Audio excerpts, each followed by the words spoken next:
Fala pessoal, estamos aqui no nosso 21º episódio do Imóvel Insights e hoje aqui nós temos uma figura muito importante, extremamente importante nesse mercado imobiliário. É a primeira pessoa que a gente traz nesse nosso episódio da parte jurídica, é nosso advogado da ADM Imóveis, o advogado Eduardo Felipe Silva, especialista aí no direito imobiliário, com muita experiência. Quero agradecer, Eduardo, aqui sua presença, por estar aqui dando seu tempo, né, o espaço, compartilhando informações que a maioria das pessoas tem. Não só clientes, como também muitos corretores que nos assistem aqui, dúvidas recorrentes em relação à segurança jurídica, qual que é direito, dever, né? Muito obrigado. E se apresente enquanto hoje você, como advogado, fala qual que é seu escritório. Se você... Boa tarde, eu agradeço, Antônio, pelo convite, é uma satisfação participar do Imóvel Insights e, querendo ou não, é uma área muito ampla para a gente discutir. Se a gente quiser realmente bater um papo, trocar ideia, a gente vai ter aqui vários episódios aí tratando de direito imobiliário, tratando da segurança jurídica em si das operações. Com certeza. Deixa o seu escritório, o arroba do Instagram, qual que é o nome, o arroba? É @Alves Felipe Costa. Alves Felipe Costa. Isso. Ali no setor oeste, né? Setor oeste, no Business Center. Eu venho com a área imobiliária, já especializei, já tem muito tempo. Eu formei em 2006, então o tempo passa rápido e envolvido com o direito imobiliário desde 2007. Então, querendo ou não, a gente já tem uma bagagem até razoável. E tem algum motivo especial por...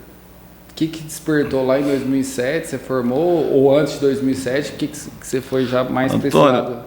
Eu caí um pouco de paraquedas nessa área de direito imobiliário, porque quando eu formei em 2006 era uma área que ainda não tinha tanta repercussão.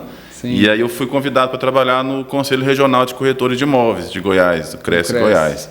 Legal. E aí, em 2007, iniciei minha trajetória no CRES, e aí foi quando eu me deparei com essa área tão especial de direito imobiliário. E eu passei por uma transformação do mercado muito interessante, porque quando eu entrei no CRES, salvo me engano, eram cerca de 12 mil corretores inscritos. Era uma profissão naquele modelo antigo. E aí eu trabalhei no CRES até 2012, então 5 anos, aqueles 5 anos foi justamente aquele boom imobiliário. Muitos lançamentos, muita construção, e a profissão deu uma guinada assim muito rápido, né, do corretor de imóveis. Legal. Aquele modelo antigo de profissional que era só praticamente mostrador de imóveis. Sim. Aí passou para ser uma profissão realmente respeitada, onde exigiria uma qualificação para isso. E aí naquele processo, daqueles 5 anos, aí eu fui me qualificando, especializei em direito imobiliário e me apaixonei pela área. É um mercado gigante, né? Mas lá no CRES você atuava como um advogado do CRES? Sim, assessor jurídico do CRES. Fiquei durante 5 anos lá. E aí nesse período eu tive Você chegava a auxiliar corretores ou não? Sim, também. Era interessante porque além dos processos administrativos que a gente atuava, nos julgamentos, a gente tinha uma parte de atendimento para os corretores. E aí foi onde eu tive que expandir meu conhecimento, porque eu respondia e-mails dos corretores, da população em geral. Corretores iam no CRES para tirar dúvida. Como é que eu faço para receber meus honorários? Esse contrato aqui, dá uma olhada para mim, se está certo, se não está. E aí foi onde nós tivemos um crescimento profissional interessante, tive que expandir o conhecimento e fomos especializando cada vez mais na área. E nesse período do CRES também foi interessante que eu tive a oportunidade de ser conciliador árbitro da Corte de Conciliação, que Sim. no caso era a 8ª Corte de Conciliação, que é ligada ao CRES. E aí foi mais uma área de conhecimento, né, que a arbitragem. Lá dentro tem uma corte, né? É a 8ª Corte de Conciliação. Isso é até importante assim ressaltar, porque grande parte das pessoas não sabe o que é uma corte de arbitragem, né? Isso até um pouco tempo atrás eu também não sabia, não. E às vezes a gente vai colocando em contratos, né? Lá coloca uma cláusula no contrato de locação ou de compra e venda, tá lá, corte e tal. Isso, se puder explicar um pouco mais como que funciona em relação a isso? A lei da arbitragem, ela é de 96. Então, Sim. desde 96 que já tem essa previsão. E acaba que algumas áreas utilizam mais a cláusula compromissória. E no mercado imobiliário, é realmente um mercado que se utiliza muito, principalmente o mercado goiano. Porque temos duas cortes muito boas, assim, respeitadas, estabelecidas, que é a do Secov, né, que é a segunda Câmara de Conciliação, e a do CRES, que é a oitava Câmara. Então, essas duas câmaras, que hoje nem é corte, mas chamam de Câmara de Conciliação e Arbitragem, querendo ou não, elas trouxeram uma segurança, uma facilidade, um serviço muito bem prestado na comunidade goiana. E aí facilitou as imobiliárias, no caso de administração de locação, as construtoras também nos seus contratos, loteadores também, a maioria começaram a utilizar a cláusula compromissória em razão da despesa do processo ser mais baixa e da celeridade, porque antigamente os processos judiciais eram muito morosos, demoravam muitos anos. E uma corte, na Câmara de Conciliação, você propõe uma ação, com um mês você está tendo uma audiência ali, e na maioria das vezes já faz um acordo, né? Muito mais rápido. Mais rápido, muito mais barato. Mais barato. As custas iniciais hoje do nosso Tribunal de Justiça são acho que as mais caras do Brasil. Então, normalmente, ações de rescisão contratual, o valor da causa costuma ser o valor do próprio imóvel. Então, um imóvel hoje de R$500 mil, se você for pedir uma rescisão contratual na Justiça, a gente vai falar aí de custas muito altas, custas na casa aí de R$10 mil. Sim. E aí, se você vai na Corte de Conciliação, dependendo da corte, varia o valor das despesas, mas vai gastar uns R$400. Então, é bem mais barato e mais rápido para fins de conciliação. Aí, não tendo conciliação, vai para a justiça comum. Aí tem a opção de você nomear um árbitro, né, para julgar o processo, ou ir para a justiça comum, que aí você vai escolher qual que é o melhor caminho, dependendo do caso. Em caso de ir na justiça, eu sei que é uma porcentagem alta, né, que resolve, né, sei lá, deve ser uns 80%. De acordo? Varia muito de caso a caso, mas é um percentual bem alto. E quando vai para uma justiça comum, a corte influencia ali alguma coisa? Pesa na justiça? A cláusula compromissória hoje ela tem até uma diferença. Tem uma súmula do tribunal hoje que, em relações de consumo, o consumidor ele não é obrigado a seguir a cláusula compromissória, já pode ir direto para a justiça comum. Uhum. Então, agora, quando não é relação de consumo, existindo a cláusula compromissória, obrigatoriamente você tem que ir na corte primeiro. Sim. Tem que procurar a corte primeiro. Agora, considerando o volume de processos que tramitam nas câmaras de conciliação, dá um impacto, evita muito processo na justiça. Então, querendo ou não, tem um impacto, sim, na diminuição de processos judiciais. Sim, muito bom. Uma coisa, eu queria entrar aqui, Eduardo, que é uma dúvida de muitas pessoas do mercado, clientes, corretores, e muita gente não sabe ali na prática. Como que funciona hoje essa lei do distrato? Você veio desde 2007, né? 2008? 2018, final de 2018, a lei do distrato. Que mudou, né? Não, eu tô falando assim, mas você vem no mercado desde 2008, 2007.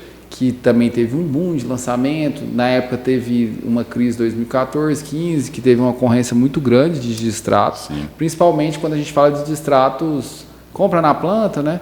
Que a pessoa compra e vai lá na frente. Em 2018, devido a esse baque do setor imobiliário, teve essa mudança, criaram essa nova lei. Hoje, como que funciona? Assim, até mesmo para o cliente que está ouvindo, para o corretor, está explicando ali para o seu cliente em relação a essa nova lei do distrato. Sim. A lei do distrato é isso mesmo. O bom de você estar no mercado já com um tempo é você vem acompanhando as transformações e entendendo o porquê de cada legislação. Sim. E essa situação de distrato realmente foi isso que você já antecipou. O que acontece? Não existia uma lei própria. Então, se eu quisesse desistir de um negócio e fosse lá na construtora, não dou conta de pagar e quero desistir, não tinha essa previsão na lei. Aí você estava inadimplente, né, e a consultora ia lá rescindir o contrato, ou você ficava preso naquela situação. E aí, como não existia uma lei que tratava daquele assunto, aí ficava muito livre essa situação, de quanto que vai reter, qual que é a taxa de administração, a comissão de corretagem ela vai ser devolvida ou não, imposto, fruição, essas questões não tinha previsão legal. E nessa época aconteceu muita coisa. Aconteceu, tipo, eu já ouvi falar que na época teve distrato, que a consultora teve que devolver comissão, que era o pessoal comprava, parecia uma poupança. Acontecia, assim, porque... E prejudicou muitas incorporadoras, né? Sim, porque a partir do momento que não existe uma previsão legal, você fica na mão do juiz. Sim. Então, existia uma súmula do STJ que determinava que tinha que devolver de imediato, reter 15%, aí tinha julgado que era 25%, aí tinha julgado que determinava para devolver em 180 dias, então começou a ter vários julgados conflitantes, cada tribunal do país tinha um entendimento diferente. Eu cheguei a pegar aqui no mercado goiano, não sei se você se recorda, teve até um acordo feito entre o Secov, acho que a ADEME na época e o PROCON, para tentar justamente fazer parâmetros para esses distratos. Sim. Então eles criaram um documento, não lembro se era um TAC, se era um acordo, um convênio, onde estabelecia percentuais de retenção, forma Sim. de devolução, e aí por muito tempo as cortes de conciliação mesmo seguiam esses parâmetros para fazer os julgamentos, e as imobiliárias começaram a usar imobiliárias construtoras e as loteadores começaram a usar esse parâmetro nos contratos. Sim. Então começou a seguir um padrão ali de 25% no contrato, mas aí começou a ter dúvida, mas é 25% do valor pago, ou é do valor total do contrato? A fruição no lote, ela é devida ou não é? Quando constrói, quando não constrói? Então a gente passou por vários processos julgados diferentes e deu uma insegurança muito grande no mercado.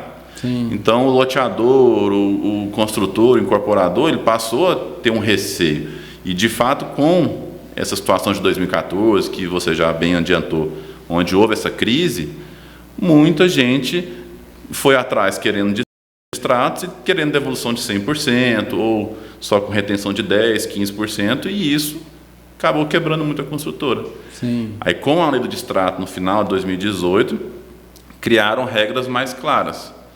Se for construção...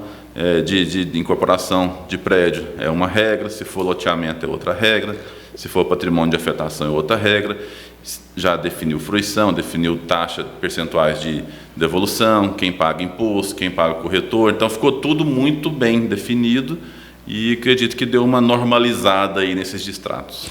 Hoje, assim, só para a gente ser mais exato, que eu não me lembro de cabeça, da incorporação de apartamentos, se a pessoa vier um distrato por ela lá na frente, não conseguir um financiamento e tal, ela perde 50%, é isso mesmo? Se for patrimônio de afetação. Se for SPE com patrimônio de afetação, sim. Inclusive, essa situação é até interessante, eu estou com um caso até nesse sentido. Porque 50% mais a intermediação, né? Sim, perde também a intermediação. Porque hoje a intermediação, normalmente, até uma outra dúvida que já começa a gerar. Muitos clientes têm isso, falam, mas eu estou comprando e eu que tenho que pagar a intermediação, porque normalmente as construtoras colocam no contrato final ali para o comprador pagar a intermediação, que fica já destacado ali em relação a um futuro distrato. Sim. Né?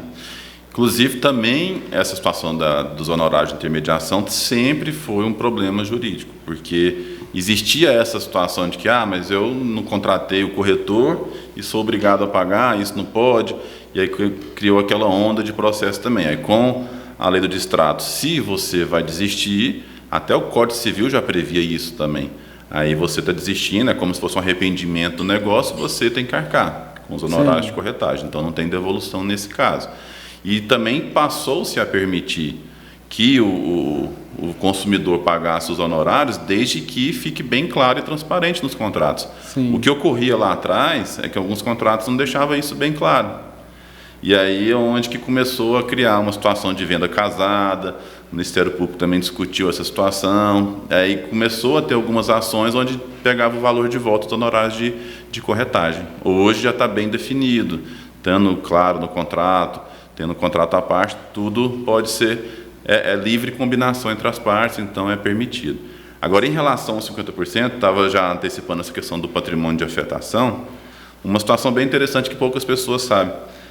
Esse aumento, que ao invés de ser 25%, que seria em todos os casos, quando é uma SPE com patrimônio de afetação, permite essa dedução aí de 50%. Mas por quê? Porque um empreendimento que ele é um patrimônio de afetação, todo o valor arrecadado das vendas, ele só pode ser destinado para aquele empreendimento em si. Isso evita, igual aconteceu com a Icol, outras construtoras, onde pulveriza a arrecadação daquele empreendimento para outros, e às vezes aquele empreendimento que foi um sucesso, vendeu tudo, arrecadou o valor total, ele não é finalizado porque colocou o valor em um outro empreendimento ou uma outra obra deficitária, e acontecia muito isso com as construtoras. Tendo uma afetação, ela é uma segurança, e a lei acaba tendo alguns benefícios para quem estipula o regime de afetação. E nesse caso de extrato, isso é um benefício. Mas o que é o detalhe que eu gostaria até de fazer um parênteses aí? Essa afetação ela é feita uma proteção para até a entrega do imóvel. Ou seja, esse percentual de 50% são para aqueles distratos antes da entrega, para evitar aquela onda de distratos e inviabilizar, né, a conclusão do empreendimento. A partir da conclusão do empreendimento, já não se aplica mais os 50%, porque o imóvel foi devidamente construído, aí agora um distrato posterior à entrega das chaves, ela já segue a regra normal. Isso aí é um entendimento da justiça, já está nesse sentido, mas muitas incorporadoras... E qual que é a regra normal? 25% de retenção, né? Aí muitas incorporadoras já estão tentando adaptar, mas muitas ainda cobram 50% mesmo mas depois da obra entregue. Por exemplo, um cliente chegou lá na frente, aí o imóvel ficou pronto, a consultora chama ele para fazer o financiamento e o cara não consegue, sei lá, deixou o nome sujar e não fez o financiamento, o imóvel está pronto. Nesse caso aí, se aplicaria o quê? 25%. Os 25%. Do valor pago, mais aí vai... Os 50% então é somente quando o imóvel não está pronto. Em caso de regime de afetação e antes do habites.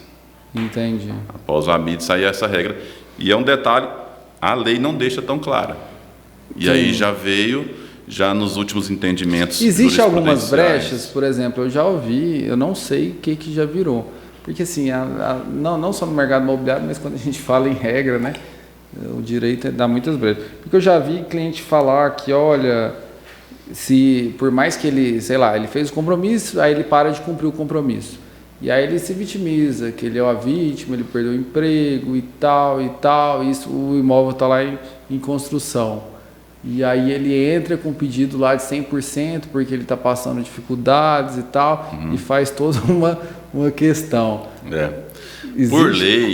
Por lei não existe, Antônio. Não aquela existe. Situação de que o pessoal até entra, né? Devo, não nego, não dou conta de pagar. Infelizmente ou felizmente, mas não tem como. O que aconteceu é que na pandemia, né, surgiram alguns julgados que acolheram uma tese assim, temporária ali de mora, que a pessoa não teve condição, porque perdeu o emprego, um problema de saúde. Aí existiam alguns julgados específicos em razão da pandemia, que até teve algumas leis também na época que trouxeram algumas limitações até na locação também, no despejo, tudo mais em razão da pandemia. Agora, na regra geral, no Código Civil e na lei do distrato, se você não dá conta de pagar, você vai estar sujeito àquelas penalidades que estão previstas ali. O contrato hoje deixa muito claro, né? Esse direito é um direito que eles têm de atrasar 180 dias até sem pagar multa. Isso. É isso. Isso. Isso eles são resguardados em relação a isso, né? Sim. Que também era uma situação que ficava muito indefinida e começou a ter julgados também conflitantes. E aí esse atraso de obra, aí tinha julgados que entendiam que não, que os 180 dias era só em caso fortuito, força maior. Aí hoje em dia não. Aí depois da alteração da lei já houve essa possibilidade e de fato virou até uma extensão meio que obrigatória, né? Então a consultora ela já faz o prazo e já estabelece aqueles 180 dias contando realmente como um prazo final. Então hoje de fato é uma permissão legal. Isso. Aí passando desse prazo, aí sim ela teria que arcar com as consequências do atraso da obra. E aí normalmente assim, o que o cliente pode fazer? Ele pode entrar contra a incorporadora e solicitar um aluguel? Após os 180 dias, sim.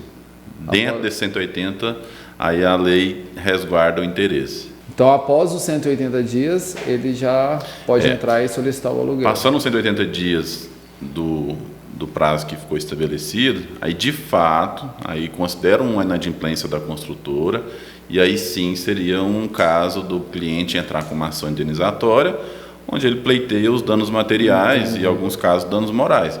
Os danos materiais aí se incluem os aluguéis. Sim. Aí tem contratos que já prevê, inclusive, se atrasou mais de 30 dias, vai ser 0,5% do valor do imóvel. Outros não prevê, mas também a jurisprudência é muito nesse sentido. E com até certeza. A legislação também já adequou nesse sentido. Então, seria 0,5% do valor do imóvel por cada mês de atraso. Aí o dano moral vai variar de caso a caso, né? Tem situações que a pessoa pode ter tido eu casei e tinha a expectativa de mudar naquela data, e aí fui obrigado a morar na casa da sogra, e aí é um caso que pode ter um dano moral, né? Sim. Aí vai depender da história que o cara vai contar ali. Sim, é o que aconteceu. Infelizmente também essa situação de dano moral, Antônio, criou uma banalização na justiça, né? Muita gente pode levar na má fé, né? Muita gente, qualquer situação, qualquer descumprimento do contrato. Eu tive uma situação de processo lá no meu escritório interessante. O construtor vendeu, mas construtor, pessoa física, não é empresa. Construiu uma casa no condomínio fechado, vendeu. E aí, era 90 dias para poder sair o financiamento. Sim.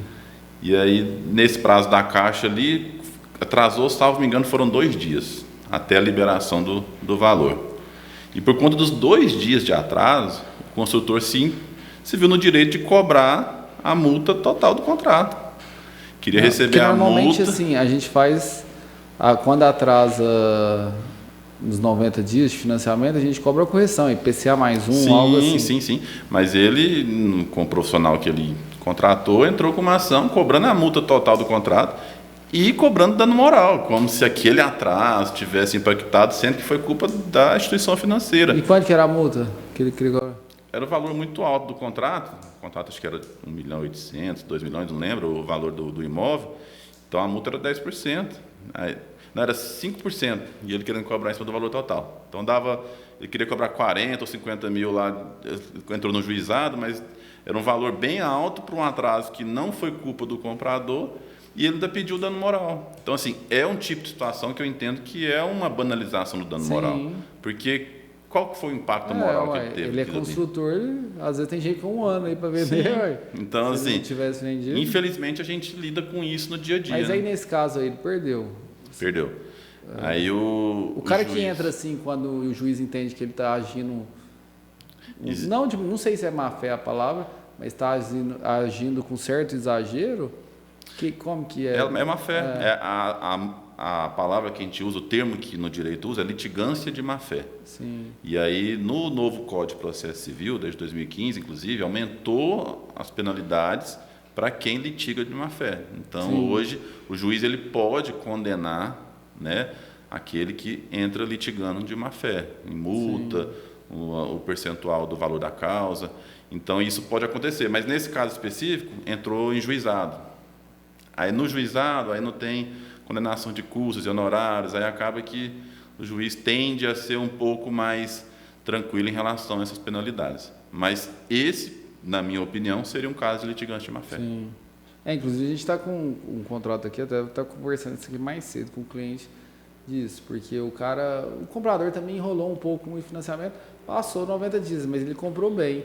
Aí a gente colocou só a correção de IPCA mais um, teve um atraso de 30 dias, passando, isso que já tinha dado os 90 do financiamento, passou os 90, aí ele atrasou mais 30, aí foi cobrado no valor que faltava, né? Entendi. Um IPCA mais um também, porque é justo em relação ao vendedor, né? Também porque assim, ele também está esperando. Então, assim, acho que é bom senso, né? Entre as partes. É bom senso e aquela situação.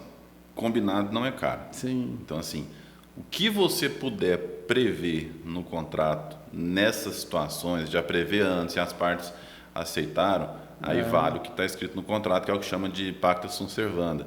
É um termo jurídico que realmente a lei o contrato faz lei entre as partes. Sim. O que ocorre, Antônio, assim, que a gente vê muito também, às vezes, só que isso não é uma regra absoluta. Então as pessoas passam a colocar no contrato, às vezes, encargos que também conflitam com uma outra legislação. Sim. Por exemplo, essa situação que você explicou está dentro do razoável e está dentro do que a lei prevê. Um índice de correção monetária e um juro legal, né, moratório, sim, de 1% ao mês. Ou compensatório, dependendo da situação que ficou prevista no contrato. E até a multa, se pudesse também colocar uma multa de 2% em cima daquele valor, também estaria tranquilo, que estaria dentro dos parâmetros, tanto do Código de Defesa do Consumidor como do Código Civil. Mas tem pessoas que às vezes fazem um contrato onde que, se atrasar, aí é multa de 10%, aí é juro de 1% ao dia, cria situações, né, abusivas, que aí é onde que leva para a justiça. Aí cria um processo, uma celeuma para poder resolver uma situação que, se tivesse uma orientação melhor na confecção do contrato e um bom senso entre as partes na resolução do problema, evitaria o processo. Entendi, com certeza. Uma outra questão interessante, você até citou aqui, hoje o pessoal está até entendendo mais, né? O pessoal do mercado imobiliário, quando a gente fala hoje de SPE e patrimônio de afetação. Todo empreendimento que é criado, né? Eles criam uma SPE, Sociedade de Propósito Específico, que é um CNPJ à parte ali em relação ao empreendimento. E dentro da SPE eles colocam essa lei do patrimônio de afetação para, igual você falou aí, para blindar toda a parte financeira, né? Sim. A dúvida que eu tenho às vezes, como que assim, isso é auditado? Por exemplo, assim, vendeu tal empreendimento, está lá entrando 100 apartamentos, está entrando X dinheiro por mês, né? Dentro da SPE e na legislação ali, existe a parte financeira que está entrando ali. Só que como é auditado, por exemplo, uma construtora tem o poder lá da SPE de tirar esse dinheiro ou não. Só se vier alguma auditoria que pode se tornar um processo. Na verdade, o comprador, no caso, ele tem o direito de acompanhar essas contas. Ele pode notificar, se ele tiver qualquer dúvida, eu tô vendo que o empreendimento está mais demorado, sendo que as vendas foram muito rápidas, e aí eu estou achando que o dinheiro não está sendo totalmente destinado. Ele pode notificar a qualquer momento a construtora, tanto para apresentar uma prestação de contas, onde ela vai apresentar os balanços e tudo mais. E aí, como são informações contábeis mais técnicas, aí ele pode fazer uma auditoria também, pedir contratar uma auditoria terceirizada para verificar se aquele valor que realmente entrou está sendo gasto naquela obra apenas. Se não teve nenhum desvio ali, né? Sim, mas a própria legislação, Antônio, ela prevê obrigações, né, fiscais, tributárias e de prestação de conta da construtora, da incorporadora para esse regime. Porque como é um benefício que a lei traz, que não é só essa questão de proteção também no distrato, tem uma série de benefícios fiscais também. E aí, para compensar esse benefício, eles têm que prestar contas e têm que fazer a declaração. Então, é toda uma obrigação fiscal, contábil aí que eles têm que seguir. Sim, não, com certeza. E isso a gente às vezes fala muito para o cliente, porque assim, principalmente quem tem segurança em relação a adquirir um imóvel numa planta, né? O pessoal cita, mas a Encol já foi muito grande, quebrou. Né? Na época eles não tinham isso aí, e assim, a legislação era mais aberta a uma má gestão, né? Por exemplo. A Encol, no caso, ela foi até o case, né? Não vai ser o case de sucesso, vai ser o case de inverso, na verdade. O processo. Mas que justificou várias legislações em cima da quebra da Encol. Sim. Tanto em relação ao direito falimentar, de recuperação judicial, tudo mais, quanto as legislações para proteger os compradores e os empreendimentos imobiliários. Então, foi um caso que saiu, né, do nosso estado, né, uma empresa gigante que virou a maior do Brasil na época, que trouxe reflexos numa série de legislações para proteger realmente o consumidor e os empreendimentos. Sim. Então, hoje, existem essas regras, graças à Encol, mas aí protege o consumidor, protege o comprador. Então, aquele risco que a gente via antigamente, a construtora aventureira entrou no mercado e vai captar o recurso e não vai entregar. Hoje ela é bem mais difícil de acontecer, de fazer, né? Até pelos benefícios, até pelas regras que vieram trazendo na legislação atual. Sim. Outro assunto que eu queria entrar importante, que hoje, pelo menos eu acredito que em Goiânia, nas nossas vendas aí, uns 80% hoje é tudo através de financiamento imobiliário, né? E eu acho que tem, agora eu não sei o ano, quando que foi criada a cláusula lá de alienação fiduciária, que foi da alavancagem aí de financiamento imobiliário, né? Sim, a lei de alienação fiduciária. Hoje a pessoa compra, né, faz o contrato lá de financiamento, TBI, registra com a alienação, sendo que o imóvel é dela, mas até que é do banco ali. Tá, e essa alienação garante a dívida, o imóvel garante a dívida, né? Então, assim, hoje é quanto tempo, por exemplo, se a pessoa ficou inadimplente, para ela ter o imóvel a leilão, quais são os direitos dela, se ela tem alguma alternativa de, sei lá, eu posso alegar, aí entra aquela história, eu perdi o emprego, estou mal da saúde, não consigo trabalhar, que é o que pode acontecer com ela perder um imóvel? A lei de alienação fiduciária, ela, não sei se você se recorda, antigamente os contratos eram feitos com hipoteca. Sim, não, isso eu não conheço o mercado antes da alienação. A fiduciária, eu não estou me recordando o ano, se é 99 ou se é 2000, mas ela é bem... Qual era a diferença, na verdade? Então, a facilidade da retomada do imóvel pelo banco, pelo financiador no caso, que aí a lei de alienação ela trouxe muitos benefícios para o credor. Por quê? Porque a hipoteca, além dessa situação jurídica, tem várias diferenças jurídicas em si, questão da figura do alienante, do alienado, mas o principal diferencial é na prática como que você vai retomar o imóvel. Por quê? Na hipoteca você tinha que executar o contrato e executar aquela hipoteca para poder conseguir retomar o imóvel. Então, era uma ação judicial que poderia levar anos, e aí para o credor não era interessante, porque aí, né, o devedor continuava morando no imóvel e ele tendo prejuízo sem o recebimento das parcelas. Com a alienação fiduciária, esse procedimento ficou muito mais simplificado. Sim. Porque você faz praticamente tudo pelo cartório.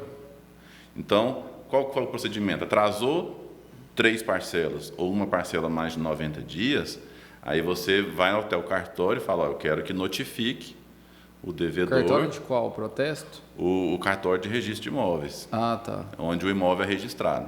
Sim. E aí vai abrir um procedimento junto à matrícula, onde vai ter uma notificação para ele purgar a mora, que é o quê? Fazer o pagamento do valor que está em atraso. Sim. Então ele vai receber aquela notificação, ele vai ter o prazo de 15 dias. Se ele não pagar, naquele prazo de 15 dias, aí sim a consultora ela mantém o processo para poder fazer a retomada do imóvel. E aí ele faz a adjudicação. Mas ele pode notificar com quanto tempo de atraso? São 3 parcelas em atraso ou 90 dias de uma parcela. Entendi. E aí, só que aí o devedor ainda vai ser notificado, vai ter um prazo de 15 dias para purgar a mora. Aí somente nesse caso, se ele não cumprir, que aí sim o procedimento vai seguir. Só que até fazer um leilão e a venda posterior, ele ainda pode fazer a quitação total do débito. Só que normalmente quando chega nesse ponto, aí dificulta, porque virou uma bola de neve. Se for dentro dos 15 dias, é só purgar a mora, pagar as parcelas vencidas, está tudo ok. Mas se não fizer, aí o banco ou a construtora vai fazer a retomada do imóvel e vai fazer a venda direta ou por leilão. No caso, primeiro tentativa por leilão, aí vão ter que ser feitos 2 leilões. E, novamente, sempre esses procedimentos têm que ter a notificação do devedor. O que mudou, o que acontece? A legislação ela sempre vem modificando e atualizando, muitas vezes para beneficiar o credor, no caso até a maioria dos bancos. E aí antigamente tinha que ser notificação pessoal. Hoje em dia bastou mandar para o edifício, o porteiro recebeu, já tem validade. Então mudaram algumas regras nas últimas... Que é o WhatsApp, né? Parece que tá... a citação eletrônica ela é permitida em processo judicial. Nesse caso de retomada de imóvel, de alienação fiduciária, ainda não é permitida. Entendi. Mas só de você não ter que ficar refém da notificação pessoal, querendo ou não, porque antes você tinha que encontrar o devedor, ele tinha que assinar a notificação ou o oficial de cartório certificar que encontrou ele. Agora você levando na portaria do prédio já é suficiente. Antes, se ele mudasse de endereço, você teria que achar o endereço dele. Hoje em dia a lei já mudou. Ele tem que informar a mudança de endereço. Então, ela criou algumas regras aí que facilitaram a vida do credor. Então, hoje, se o comprador de fato ele atrasa mais do que 3 parcelas ou 90 dias fique esperto, porque a possibilidade de perder o imóvel é muito grande. Sim. E aí muitas vezes só você se depara lá no final com a pessoa que comprou direto ou arrematou no leilão já entrando. Eu não sei, agora eu não lembro se é na Caixa Econômica, tem uma cláusula lá que não sei se é só para o programa Minha Casa Minha Vida ou não, os outros também valem, que parece que é tipo um seguro, que a pessoa, se ela alegar que ela... Mas aí já é algo em relação com o banco, né? Uhum. Se ela alegar que perdeu o emprego, sei lá, que está numa situação assim, eles dão uma carência. Né? Na verdade, tem um seguro prestamita, né? Que ele é feito um contrato à parte, né? Você tem um contrato de compra e venda de financiamento, de alienação fiduciária, e aí os bancos, eles vendem um seguro obrigatório, prestamita, vida, né? Que aí tem algumas... que ele cobre. Tem alguns que cobrem em caso de falecimento, outros que cobrem em caso de invalidez, outros que cobrem em caso de desemprego. Então, tem N apólices diferentes que podem ser utilizadas. Sim. Então, não é só beneficiário do Minha Casa Minha Vida, não. Realmente, se for uma situação que o banco ofereceu aquele seguro, só que ele paga um valor a mais para ter aquele seguro. E é algo que o pessoal não olha. Rapaz, nessa minha vida toda de mercado imobiliário, eu vi quando vai assinar ali assim, eu também nunca parei para ler. Aí uma vez um cliente pegou lá, eu acho que quando você assina na Caixa, eles te dão 4 opções e muda pouca coisa de dessas Tóquio, da própria seguro, Caixa. né? Tem uns 5 tipos de seguro, você pode ir lá e alterar, assim, no que você quiser escolher o seguro. Uhum. Eles te dão essa opção. Até porque se ele não der essa opção, aí ele considera como se fosse uma venda casada. Aí depois você pode pedir a rescisão daquele contrato na justiça, entendendo que ofendeu o Código de Defesa do Consumidor. Então, a instituição financeira ela é obrigada, de fato, a te ofertar. Também, agora você entrou num tema até legal, porque assim, o que a gente já teve de cliente com raiva do banco, porque assim, gente, falou assim, o banco, na hora que ele vai fazer o financiamento, o gerente lá pede relacionamento. Uhum. Né? E o contrato do banco de financiamento, ele tem um poder de escritura. A gente fala para ele, você vai fazer o financiamento, você não vai ter gasto com escritura, porque se você for comprar à vista, você vai ter que lavrar a escritura, TBI e depois registro. Uhum. O contrato de financiamento é como se fosse a escritura e TBI e depois registro. E os bancos entenderam isso, que não tem, e eles, na hora de oferecer, falam assim, beleza, para você, mas eu quero ter relacionamento, então toma aqui um consórcio, um seguro tal e capitalização. E aí os clientes entram, realmente reclamam, falam, isso aqui é proibido, é venda casada, não pode. Mas assim, em alguns casos, o gerente fala também, se não tiver esse produto aqui, a gente não vai oferecer, porque você não tem um relacionamento com o banco. Como? É uma questão complicada. Essa relação de consumidor com instituições financeiras, ela é bem complicada, né? Porque a gente, querendo ou não, a gente sabe que tem muitas situações ali que, se for pegar o pé da letra do Código de Defesa do Consumidor, não poderia. Então, mas infelizmente, a gente fica na mão, né, das instituições. Sim, não tem uma outra coisa a fazer. Eu fui fazer um financiamento particular mesmo, uma situação que a regra era o seguinte, se você não é obrigado a contratar o produto, mas se você contratar, os juros é X, vamos supor, 8%. Eles ainda ancoram com isso. Agora, se você não quiser contratar o produto, aí você vai pagar o juro normal, que seria 9%. É isso mesmo. Então, assim, eles criam situações que, para driblar justamente o que seria uma ilegalidade de acordo com o Código de Defesa do Consumidor. Casada, né? Aí vai variar muito de caso a caso, se a pessoa realmente conseguir, não, eu fui obrigado, foi uma venda casada, eu não tive a oportunidade de escolher, aí cabe a ela, né, buscar o seu direito na justiça. Agora, um detalhe, Antônio, que você comentou aí, não sei se você já está ciente, por podcast vocês sempre trazer atualidades e coisas novas no mercado imobiliário, você falou uma situação interessante em relação ao contrato, né, que você assina na instituição financeira e você registra aquele contrato com força de escritura. Sim. Não sei se você acompanhou, teve uma alteração semana passada do CNJ. Não vi. Qual que foi a discussão? esses contratos de alienação fiduciária, além das instituições financeiras, também estavam sendo utilizados pelas construtoras, incorporadoras, loteadores, com a mesma finalidade. Com o mesmo poder de escritura, com o mesmo poder de escritura, você ia lá no cartório, né, e registrava normalmente. O CNJ entendeu, o Conselho Nacional de Justiça, que somente as instituições financeiras, o sistema financeiro de habitação, os contratos específicos para aqueles financiamentos, SFH, que poderão ser registrados com força de escritura. Ou seja, hoje, se você compra e financia direto com a construtora, um contrato de alienação fiduciária, e quiser levar o contrato lá no cartório para registrar, eles não aceitam mais, desde semana passada.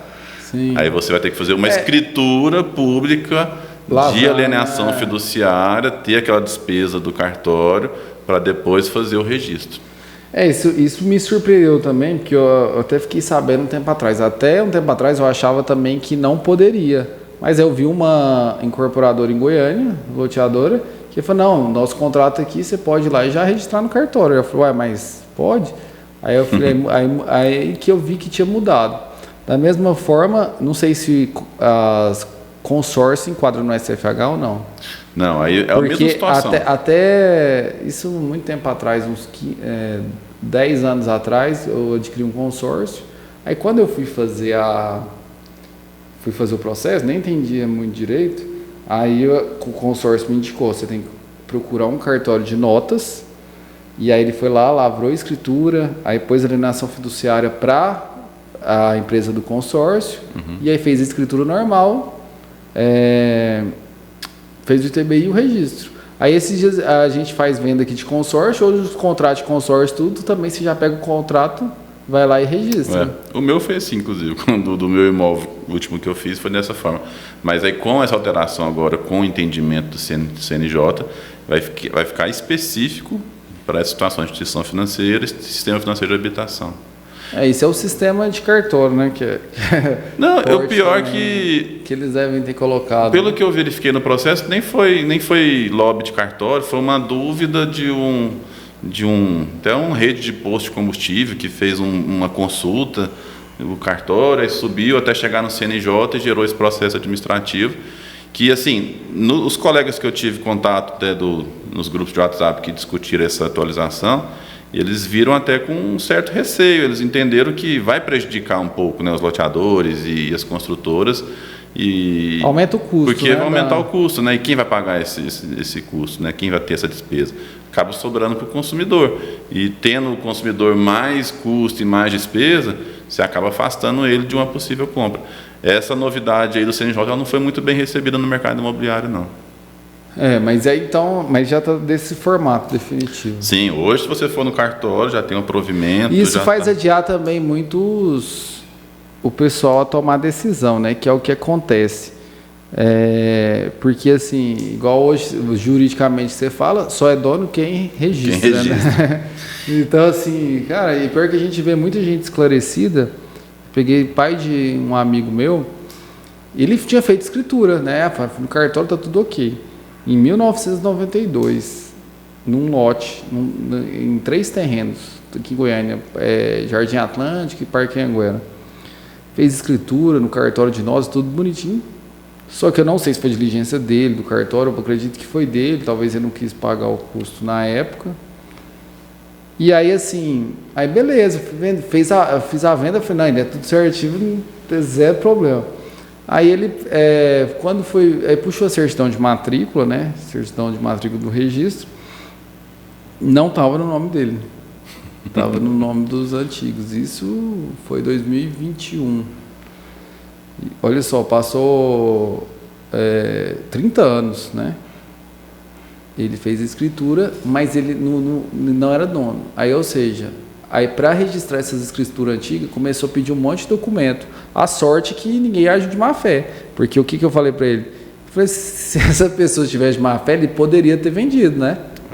Assim, ele tinha poder para vender o imóvel, mesmo tendo vendido para outra pessoa. Querendo ou não, assim, a nossa criação e a mentalidade que a população tinha é que quem tinha escritura era dono. Isso a gente vê em novelas, filmes. Às vezes até contrato, né? O cara faz um contratinho lá. Mas aquela escritura bonita, com encadernada, que o papel vinha todo diferente no cartório, eles recebiam, né, o papel, o caderno da escritura, colocavam debaixo do braço e falavam, pronto, sou o dono do meu imóvel. Ele era como se fosse um título, né, que ninguém poderia mexer e é o título que resguardaria o direito do comprador. Mas não é. A gente sabe que aquela escritura ela é um título que tem que ser registrado na matrícula do imóvel, no cartório de registro de imóveis, para aí sim dar publicidade para todos que você adquiriu aquele imóvel e te dá todo o direito. Se você não faz isso, você continua sendo dono? Continua. Mas aí se aquela pessoa que te vendeu faz uma escritura com você num cartório de notas aqui em Goiânia, faz uma outra escritura no cartório de notas lá em Aparecida, faz uma outra escritura no cartório de notas em outro estado, pode fazer em qualquer estado. Ver, o rolo está feito, né? E aí você pode ter 3, 4, 5 escrituras de um mesmo imóvel e aquele que registrar primeiro é o dono. Você já pegou algum caso assim que o cara vendeu várias vezes? Já. A gente teve... Aparecida de Goiânia teve muito problema, porque Lotes? Loteamentos teve um determinado momento... Vendia na escritura ou contrato?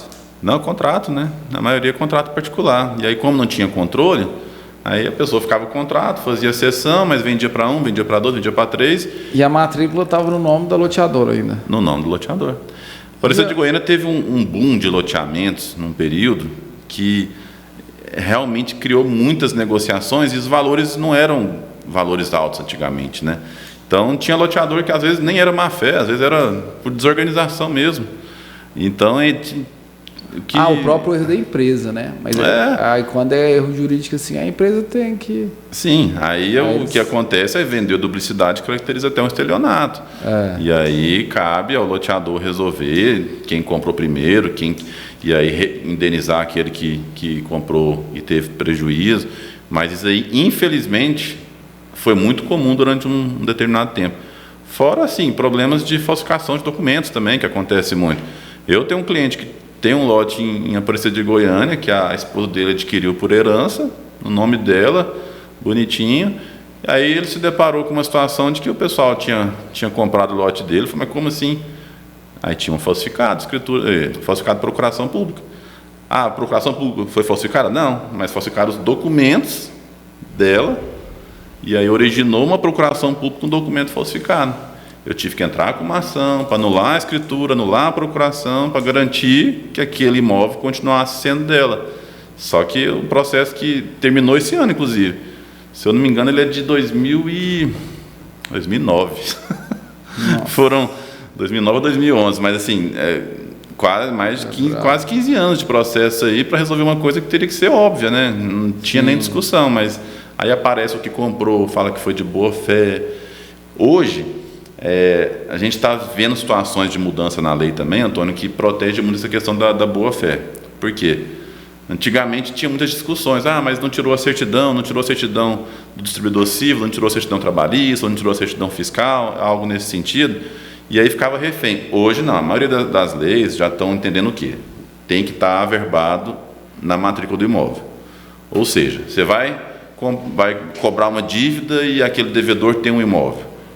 Você tem que dar um jeito de averbar aquela ação de execução ou de cobrança na matrícula do imóvel para poder você dar publicidade para as pessoas que, ele me deve e esse imóvel ele vai ficar retido até ele me pagar. Então, da mesma forma, você comprou um imóvel, tem um contrato particular, às vezes não tem como transferir naquele momento, vai lá e faz uma averbação. Sim. O mundo jurídico do imóvel só existe se estiver na matrícula do imóvel.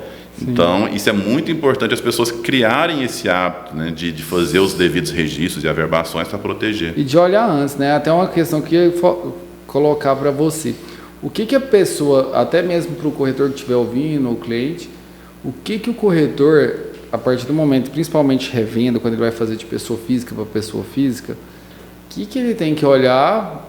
Por exemplo, você é uma pessoa lá comum, eu vou comprar seu apartamento. O que eu tenho que olhar primeiro em relação do seu apartamento e de você, vendedor? O corretor que vai, ele querendo ou não, ele tem uma responsabilidade civil grande. Na negociação. Porque ele está assessorando ali, né? Ele está assessorando. Eu até recomendo, assim, tem vários clientes corretores que na maioria das vezes, tiver alguma dúvida, sempre tem um profissional de confiança, um advogado de confiança para poder acompanhar tanto na confecção do contrato quanto nessas buscas de informações. Por quê? Sim. Porque o custo disso, se for pegar perto da negociação, o que vai ser de honorários, tudo, ele é ínfimo.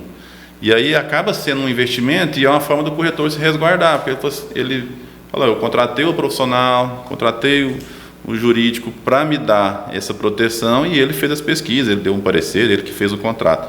Por quê? Ele tem que pesquisar primeiro sobre o imóvel. Então, primeira coisa, vai vender o imóvel, vai fazer negociação, já tira a certidão da matrícula do imóvel. Hoje tem um site, registradores, que você já pede no mesmo dia de você pagar no Pix, já sai na hora. Não tem aquela muito fácil. Nossa, muito fácil, porque antes você tinha que ir num cartório gastava de registro. 1 hora do dia. Gastava, e aí demorava às vezes tantos dias para entregar. Hoje não, já é muito rápido.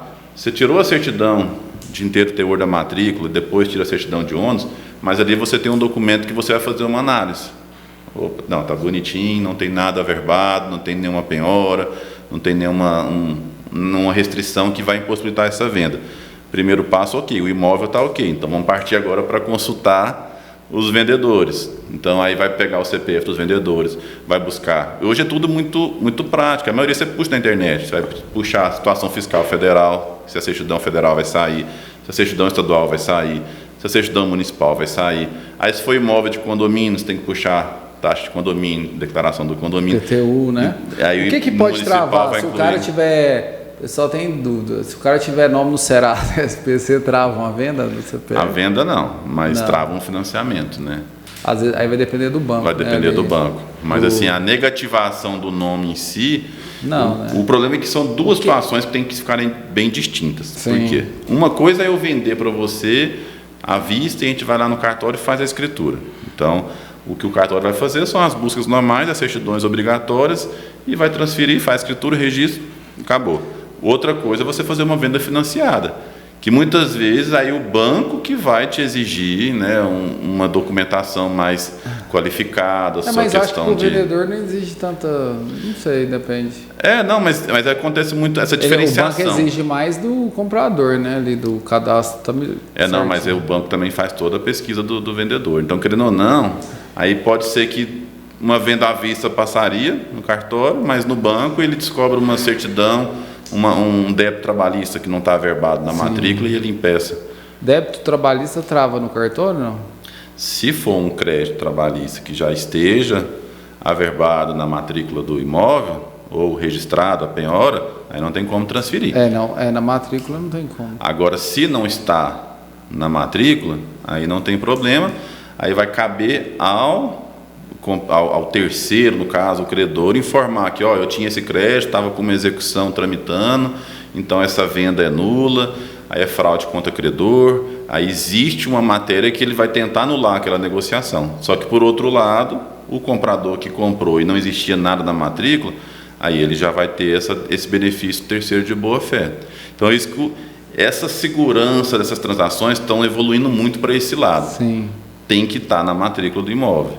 Então, antes, como é que eu vou descobrir que tinha uma ação trabalhista lá no estado do Piauí? Não chegou na matrícula, não tem como você descobrir. Entendi. Então, acontecia muito isso. Mas não pode depois não, né? Porque tem gente que, não sei, eu já vi algumas coisas, já uma diligência de construtora,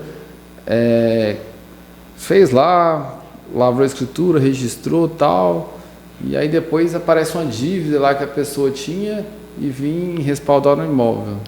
Não, aí, se você registrou no seu nome uma dívida da construtora para aparecer na matrícula, só se ele entrar com um pedido ou vier um ofício do juiz anulando aquela matrícula. Eu tive uma situação de São Paulo, de clientes minhas, que compraram um apartamento, não existia nada na matrícula, a certidão trabalhista lá de São Paulo estava ok, negativa, e aí fizeram a negociação, registraram, transferência, tudo certinho. O cara pagou. Aí, só que existiu uma ação trabalhista, só que não apareceu na certidão, tanto que consta o código da certidão, tudo bonitinho. Aí na hora que na execução trabalhista descobriram essa venda, porque hoje as consultas da justiça são muito avançadas, tem sistemas que você consegue puxar a escritura, procuração, tudo isso.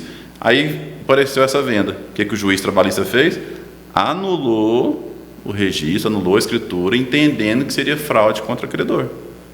E aí, o comprador de boa fé? Aí o comprador, no caso, era até meu cliente, nós entramos com o embargo de terceiro, informando que era terceiro de boa fé, que na verdade ele tomou todos os cuidados que tinha na época, fez a consulta, tirou as certidões e não tinha nada que ele pudesse fazer a mais porque não tinha nada na matrícula e conseguimos reverter a decisão. Mas pode acontecer esses imbróglios jurídicos, aí vai determinar de cada caso para saber se consegue ou não, porque vai ter situações de fraude realmente. Tem situações que a pessoa vai passar por um terceiro ali de um preço ínfimo só para poder transferir e é uma clara tentativa de realmente desviar o patrimônio. E tem outras que não, que realmente o terceiro é boa fé. Eduardo, outra coisa também que gera muita dúvida e também muita chateação nos clientes, tal da cessão de direito. Quando eu falo assim, a cessão de direito, quando você vai... o cara tem um contrato com a incorporadora, né, não está pronto ali, e ele tem... A incorporadora hoje, ela cobra taxa. Sim. Eu tinha 1 a 2%. 1 a 3%, eu acho que tem umas que chega a 3%. Já vi até 5%. Até 5%, né? Então, assim, eu falo, a incorporadora está parecendo... e muita gente... Aí o que gera? Gera mais dificuldade a negociar, o cara tem que vender, aí aumenta custo e vira aquele negócio. E muitos clientes ficam revoltados em relação à cessão de direito. Isso é legal? É legal cobrar... A incorporadora cobrar a cessão de direito? Ela tem que estar previsto essa taxa no contrato. Porque que ela fala lá no contrato, qualquer transferência, cessão para um terceiro, tem que ter a anuência da construtora incorporadora e, por consequência, vai ter uma taxa administrativa de X, 1%, 2%, 3%, aí varia. Tendo essa previsão, aí é legal. Agora, o que vai ser discutido, mas está cobrando 5%, mas não justifica, sendo que a taxa administrativa ali por que está cobrando um valor tão alto? Aí você vai questionar o percentual na justiça. Mas a cobrança dessa taxa aí, se ela colocou lá, pode cobrar. Pode cobrar. Isso aí também foi uma discussão antiga, assim, eu acompanhei muitos processos nesse sentido, porque começou a ter realmente um abuso e colocar valores muito, muito maiores. Aí a jurisprudência foi pacificando essa situação, não definiu um percentual máximo, mas em alguns casos entende como abusivo e reduz. Mas é legal, não tem como fugir dessa despesa não, e nem recomendo fugir, porque uma cessão particular sem a anuência da incorporadora, da construtora, ela não vai ter validade perante a empresa. E aí, na hora que o imóvel estiver pronto, você chegar com esse documento lá e querer exigir seu direito, você não vai ter como. Sim. Aí você vai ter que entrar com uma ação. Então, aí complica, vira um imbróglio. Não, com certeza precisa. Mas a gente até dá a dica para o cliente. Fica uma dica que, quando você for adquirir um imóvel da incorporadora, você tem que negociar isso antes da compra. Porque eu já fiz várias vendas que você pode colocar assim, eu compro, beleza, mas você coloca no contrato que eu quero uma cessão de direito gratuita. Então, se no futuro você precisar vender ou passar para o nome do irmão para financiar, o nome do tio, do pai, você pode colocar esse em contrato que a incorporadora te dá uma cessão de direito de forma gratuita. O que diferencia... E aí, só que isso tem que ser negociado. Depois que fez a compra, não tem como mais ser negociado, né? Normalmente, você negociar isso com a consultora incorporadora, são contratos de adesão, né? Sim. Então, assim, eles não te dão muita margem de negociação. Sim. Mas é uma boa dica. Mas o principal mesmo é assim, eu vejo a diferenciação de um bom corretor, de um bom profissional hoje, é já antever esses problemas antes da negociação. Porque se você já sabe que é um negócio que não tem ainda o registro, não tá no nome do seu vendedor, e aí você vai ter que passar isso para o comprador, você já antecipa a documentação, analisa o contrato que ele tem com a construtora, já saiba qual que é o percentual que a construtora vai cobrar e já antecipa isso na negociação. Porque se você antecipa, aí você coloca isso numa forma de desconto do valor total, tem N formas das partes estarem cientes. Sim. E aí, colocando isso com antecedência, dificilmente vai dar problema. O que realmente complica é quando o corretor não levanta nenhuma informação, não pega a certidão da matrícula, não olha o contrato antes. E aí, na hora que ele vende, na hora que está lá no cartório para assinar, que ele vai descobrir um problema, e aí a venda cai por, às vezes, uma falta de cuidado ali no início da negociação. Sim, isso é levantar, alinhamento de expectativa, né? Porque quando vem isso de última hora, pô ali e não sabe, aí acaba frustrando. É a mesma coisa, o cliente que vai comprar e não sabe que depois tem o valor da documentação. É uma expectativa que frustra ali. O grande diferencial de profissional é esse, Antônio. É aquela evolução que nós comentamos lá no início da profissão.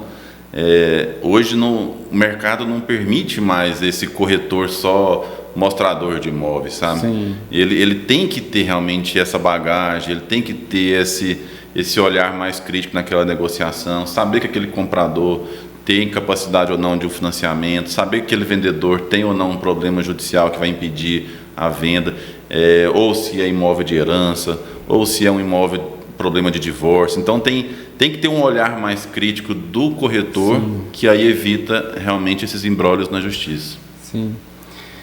A gente está chegando para o final aqui, Eduardo, passou rápido, não consegui nem entrar, tem que marcar outro podcast para falar de algumas coisas de aluguel. É muito amplo nossa área.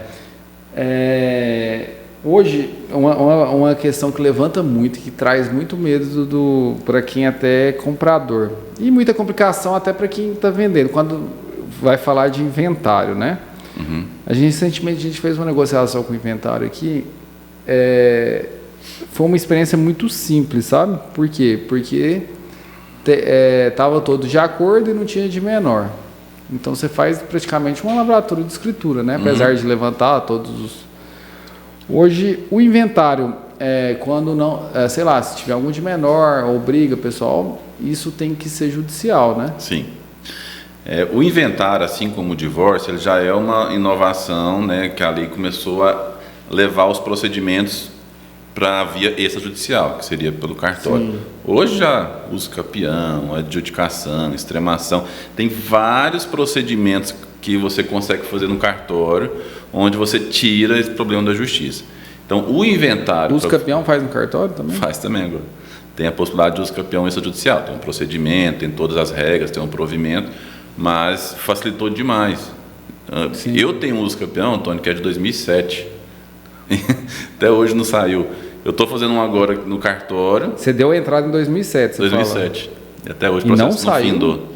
Porque tem situações, aparece... Mas esse é judicial. Judicial. Porque aí tem briga. Aí sim. Tipo assim, agora no cartório, se tiver uma situação mais fácil de resolver, você consegue resolver muito rápido.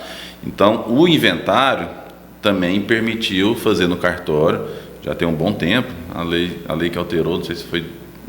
Não me recordo o ano certinho, mas já tem tanto o divórcio quanto o inventário foi permitido fazer no cartório, desde que seja acompanhado por um advogado. E aí, desde que seja consensual entre os herdeiros e desde que não tenha presente um menor. E aí facilitou muito, por quê? Hoje você faz declaração na Agenfa para poder recolher o imposto, o sistema hoje é muito rápido, já sai o imposto TCD na hora. Recolhe o TCD. Antigamente demorava, né? Demorava uns 3 meses até para poder avaliar o imóvel. Muito bom. Aí você já pegou o imposto, já pagou, aí você leva no cartório de notas. Se brincar de um dia para o outro, já consegue fazer a escritura de inventário, se a documentação estiver redondinha. Hoje o cartório de notas, não sei se todos, né? Mas a gente usa muito, eles fazem junto, né? Vai lá, assim, para segurança, né? Porque o comprador falou assim, eu não quero, e às vezes precisa de pagar para pagar o ITCD. Você fala fazer a cessão já no próprio eu falo documento. Assim, aí o comprador não quer dar R$1 enquanto não tiver o negócio ali 100% seguro, né? E um benefício de fazer a cessão já na própria escritura é que você ainda ganha, você paga só a metade da escritura da cessão. E que ainda tem esse benefício de valor.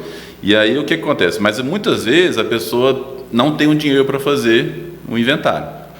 Aí não vai ter como fazer tudo na hora. E nesses casos, dependendo, vai ter que fazer uma negociação particular. Às vezes a pessoa adianta o valor das despesas do inventário e depois paga o restante na hora que for fazer a escritura. Então facilitou muito. O inventário hoje, antes era um bicho de 7 cabeças. Antes você via situações aí que não se desenrolavam na justiça por conta de procedimentos burocráticos. E hoje não, hoje você faz na mesma semana, você consegue. Mas quando o pessoal está de acordo, e se tiver um de menor, eles... É porque a presença do menor... Ela impossibilita você no inventário. Tem que ter autorização do juiz e acompanhamento do Ministério Público. Não é tão rápido. Na justiça tudo que for para a justiça tem procedimentos, tem prazos, tem publicações e intimações. Então, existe um rito que deve ser seguido e, querendo ou não, aí dá uma morosidade e fica preso. Aí demora mais. Mas acontece muitas vezes de você conseguir uma autorização no próprio juiz que estiver julgando o inventário e ele faz uma autorização, pede um alvará para fazer alguma venda dentro do trâmite do inventário. Isso também é possível. Então varia muito caso a caso. Só que essa situação do cartório facilitou muito. Você tocou no assunto aí, o uso campeão, ele para você conseguir dar entrada, é quanto tempo? Na verdade, tem tipos de uso campeão, né? Então tem o uso campeão extraordinário, especial, urbano, ordinário. Então tem o familiar, então tem vários tipos de uso campeão. Sim. O extraordinário, que é o mais comum, seriam no mínimo 15 anos. 15 anos você, né, morando no imóvel, utilizando ele como se fosse dono. E aí esse extraordinário acaba que ele seria o mais amplo, por quê? Porque aí você não precisa demonstrar que não tem outro imóvel. O imóvel pode ser de um tamanho maior, você não precisa demonstrar que comprou ele num contrato. Então tem N requisitos ali que são suprimidos pela lei, por quê? Porque é uma ocupação com um tempo maior. Então esses são de 15 anos, aí os outros vai variar de acordo com cada caso. Tem uns de 10, né, também? Tem o ordinário, tem o especial, só que tem uns que depende do tamanho do imóvel, se 250 metros, tem outros que tem que ter o contrato, que aí reduz esse prazo de 15 de acordo com o contrato que você tiver escrito, mostrando que realmente pagou. Então o uso campeão é uma matéria bem extensa. E tem N situações aí que tem que ser explicadas. O que eu vejo hoje no mercado imobiliário?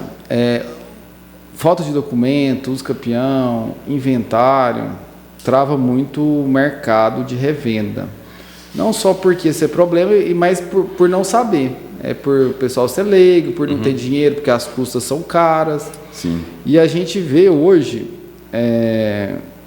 onde tem muito problema, também tem muita oportunidade. A gente vê hoje muitos investidores que gostam disso, né? Porque assim, ali tem muito problema, se você tiver o conhecimento, você consegue resolver muita coisa. Sim. E levar ali até para resolver, desamarrar, porque assim, você vê inventário que o negócio parece que passa anos ali, o negócio não desenrola.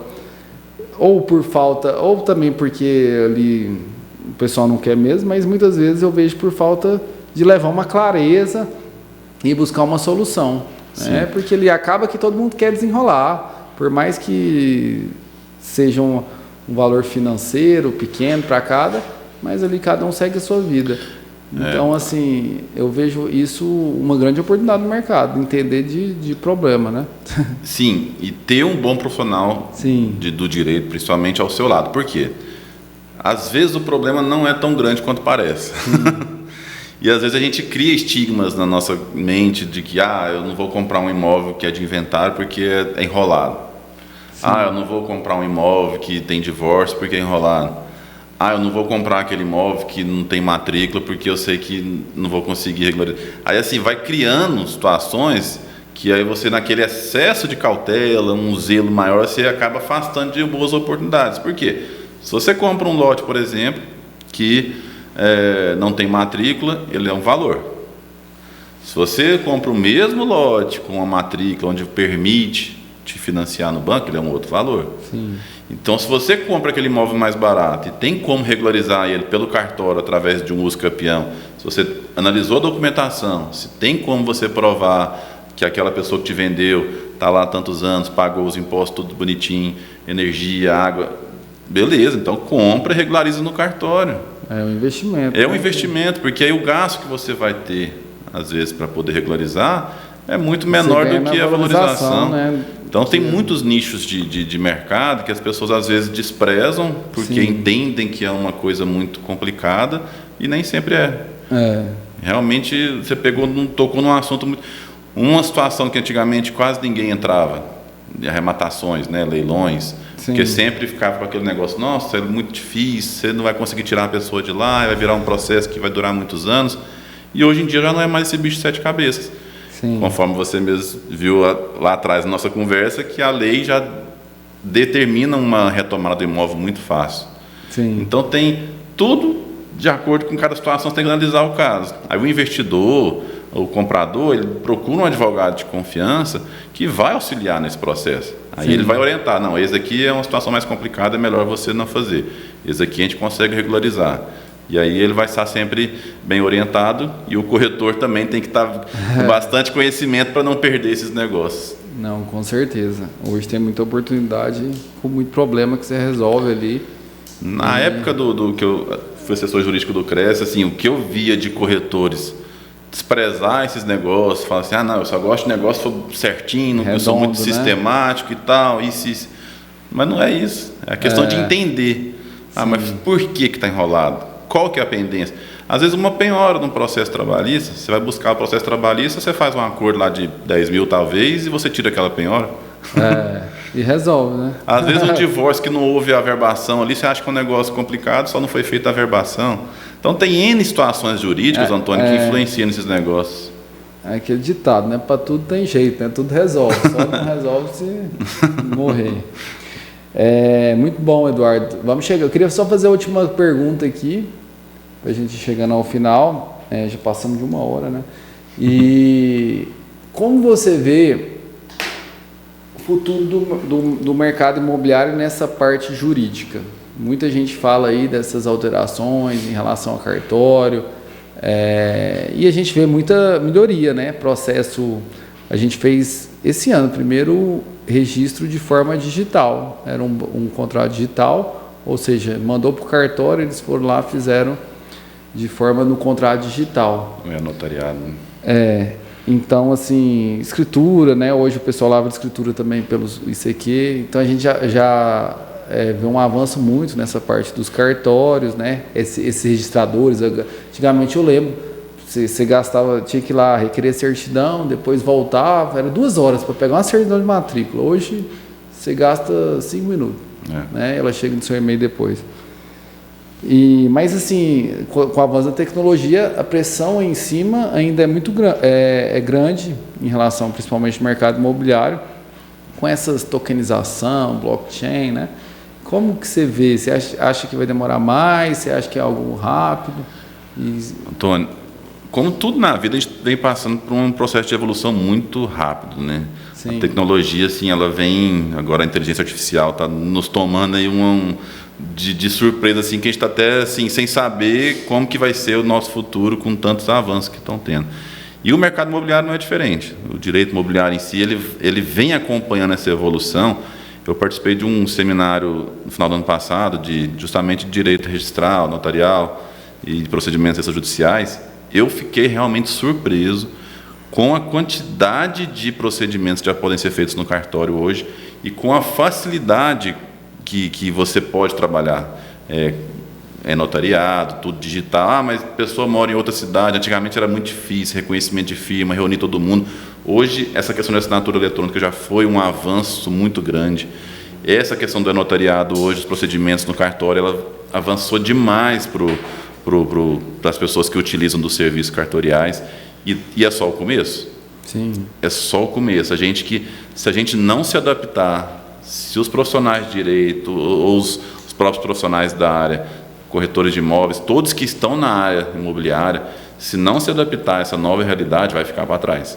Sim. Porque essa evolução tecnológica ela já está dentro do mercado imobiliário e daqui 2, 3 anos vai mudar muita coisa. Muita coisa já vem alterando e se aquele profissional que não acompanhar essas alterações, vai ficar para trás. Então eu vejo o mercado muito promissor, vejo muita diferença assim, de procedimentos daqui para os próximos anos, mas para melhor. Acredito que vai dar mais segurança jurídica nas negociações. Mais velocidade. Mais velocidade, vai simplificar essas negociações. Então a gente tem que enxergar as oportunidades e aproveitar esses nichos. O que a gente espera também, que o pessoal reclama muito, é o custo, né? De toda essa parte do registro, imposto que é pago. Mas talvez com essa velocidade pode ser até que reduza um pouco isso para que tenha mais velocidade, né? É porque assim, como está integralizando todos os sistemas, sim, o custo cada vez mais vai ter que diminuir. Então não vai justificar, talvez, cobrar valores tão altos de escrituras, de registros, sim, de impostos e tudo mais, porque não justifica. Hoje vai estar tudo muito fácil, muito sistematizado, muito online ali na hora, tudo virtual. Então, esse próximo passo de redução no custo e que, de alguma forma, incentivaria maiores negociações, tomara que a gente chegue lá. Apesar que não depende só de nós, né? Aí varia várias áreas aí interessadas aí, judiciário, cartórios, as próprias consultoras, aí município, estado, aí vai ter que depender do interesse de cada um, né? Com certeza, não, muito bom. E esse avanço aí é uma maravilha. Eu acredito que só traz benefício a todas as partes. Sim.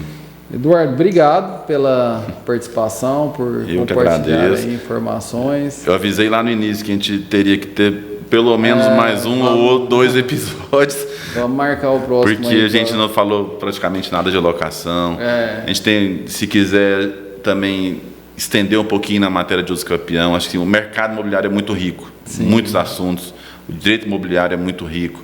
Então vamos ajudar. Principalmente aluguel, a gente vamos marcar o próximo. O aluguel gera tão quanto muitas ou mais dúvidas em relação a processo de locação, né? Tanto para ambas as partes, para o proprietário, inquilino. Da minha parte eu estou à disposição, assim, o que a gente puder trazer de conhecimento, de novidades para todos os profissionais da área, realmente acho que esse papel do podcast de vocês é muito bem executado e estarei sempre à disposição. Com certeza. Muito obrigado, Eduardo. Valeu.